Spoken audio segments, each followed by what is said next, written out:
And a very good day to everyone. It is Friday the 20th of July 2018. You're watching Chris on Chris's Real Talk. I've not been going live a lot lately. I did live yesterday on manners within the cinema. If anyone watched that one, thank you very much for watching. A big thank you yet again for everyone who's subscribed to my channel. I believe it's about 253 now, so that means a lot to me. Once again, thank you.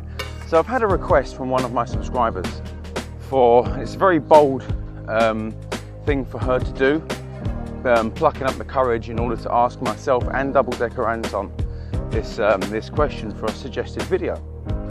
So I'm going to do this one. I'm going to talk about it right now.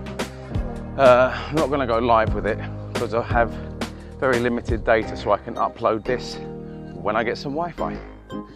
Anyway, it's about disabilities, and more the point of invisible disabilities, the disabilities that people don't see.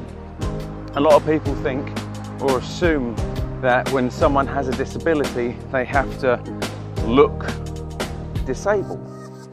Now, that's a very stereotypical thing for me to say, but it's very true. People seem to assume that when someone has a disability, they must look disabled. Myself, I have a disability. I wear glasses. Not many people would see wearing glasses as being a disability, but it is. You can't just generalize. You see, it is a disability. There are many, many different types of disability. And just because you cannot see someone's disability doesn't mean it isn't there. So if someone gets on a bus with a freedom pass, a freedom D, if you're a bus driver in London, or a bus pass with a yellow stripe down the left-hand side, I believe, that is a freedom pass for someone with a disability. Now, those cards can be given to anyone with a disability where it's proven that they struggle getting from A to B. And there are other circumstances where those are given out as well. It can be for being diabetic, believe it or not, having arthritis, having multiple sclerosis, many different types of disabilities, not just because someone happens to have lost a leg or lost an arm. You know, just because someone looks like they may have cerebral palsy. You can't just generalize on someone because they look disabled. There are many other things with people which cause them to have a disability.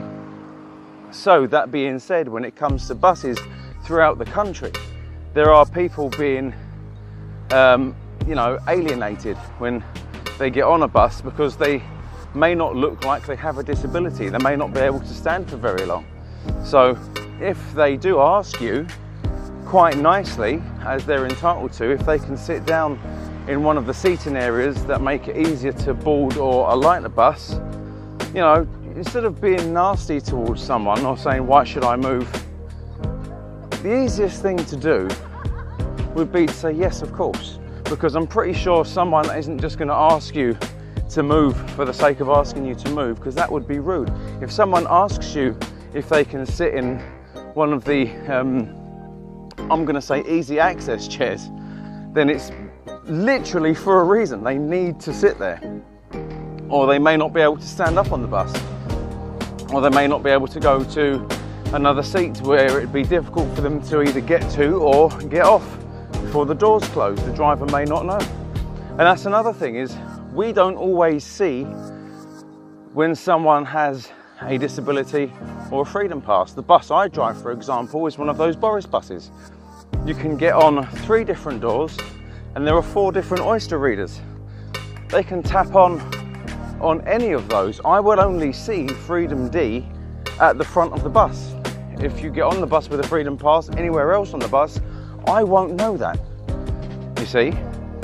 And it's just takes a little bit of patience from bus drivers in particular, but also takes a little bit of patience and compassion from other people, other passengers, when it comes to other people who may have disabilities. You see, we get taught in the training school while training to be a bus driver to be aware of other people's disabilities, what they may or may not have, which can cause a problem for them in their everyday life. You see, Even when it comes down to guide dogs, there are different types, believe it or not, of guide dog. And you can have as many guide dogs on a bus as you like, because they will never interact with each other. In fact, I would rather have a bus full of guide dogs than have a bus full of school children a lot of the time, because the guide dogs are better behaved. And that is just the way it is. So, you know, when I'm approaching a bus stop, there's no such thing as a request stop anymore. You don't need to stick your arm out. These are the new rules that have been implemented by TfL over the last couple of years. Before, if you stood at a bus stop that said request stop, you had to stick your arm out. And if no one stuck their arm out, then the driver would assume that if no one rang the bell either, they could just carry on going. And the rules have changed quite rightfully too, because if you're standing at a request stop and you cannot see or hear a bus coming, or if a bus turns up and you don't know which bus it is, you're not going to know to stick your arm out for that bus. Equally, if a driver does stop, you may not be able to let that driver know that you want to get on that bus. So the rules are now that if there's someone standing at a bus stop, we have to stop and open the doors, even if no one gets on, because that way it gives everyone at that bus stop an opportunity to get on that bus. You see, they can ask someone, what bus is that? Then they'll say that's the number, whatever the bus is. You see, so we have to be very careful as bus drivers to be, you know, as inclusive for everyone as we can, if that makes sense. We can't just assume that no one wants to get on the bus. There could be a bus stop full of people that may not want to get on that bus, apart from the one person who finds it difficult. So we have to make sure that we stop at every bus stop we can and do the best we can for our passengers. And then obviously when we get him or her, especially wheelchair users, because they have a very hard time with buses and contending with pushchairs, you see. So we have to make sure we stop and let especially wheelchair users on the bus, and then obviously make sure that they're in there securely, they're sat correctly in the correct seating position. Flies near me. And it just takes something as simple as asking them which bus stop they would like to get off, because, you know, they may not know where they're going, but they may know the name of the road or the name of the bus stop. So all it takes is to turn around and say, gentleman or lady in the wheelchair, do you know which bus stop you wish to get off? They may not know the name of the road, but they may know the rough area. You know, just a little bit of recognition. Then you can say, absolutely no problem, let me know, and then I'll put the ramp out for you.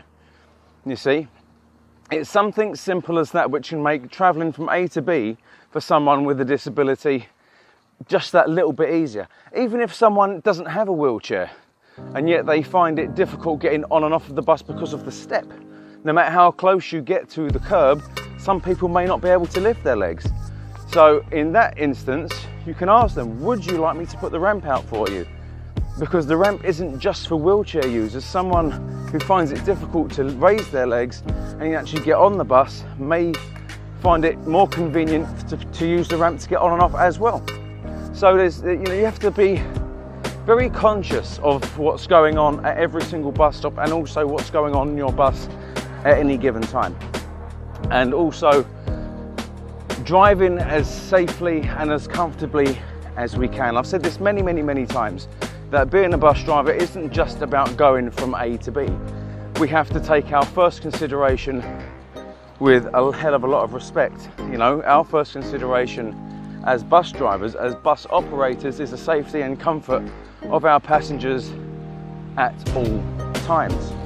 This is true. This is what we get taught. This is what is thrusted into our heads constantly, and it's true, because it has to make sense. If it doesn't make sense, then what's the point? We have to drive safely, and we have to navigate through London streets, and any bus driver across the country will agree that they have to take their passengers' safety into account at every single opportunity. So, in a nutshell, what I just want to say to everyone is just be aware that not all disabilities are visible. You see, have a little bit of patience. If someone does require one of those seats in the area on the bus, which, you know, is for easy access for people with disabilities or pregnant women or the elderly, please just think about it. Maybe they actually need it. You see, if someone is parking their car in a disabled bay and they have a blue badge, and when they get out of their car you think, hang on a minute, they're not disabled, give a second thought. Maybe they are. You don't know what's wrong with them. Just because they look fit, fine and healthy doesn't mean they actually are. So, that being said, again, my name is Chris. You've been watching me on Chris's Real Talk. Remember to smash that subscribe button, hit the like button if you like this video, hit the dislike button if you didn't like this video, turn on notifications and tell your friends. Cheers very much.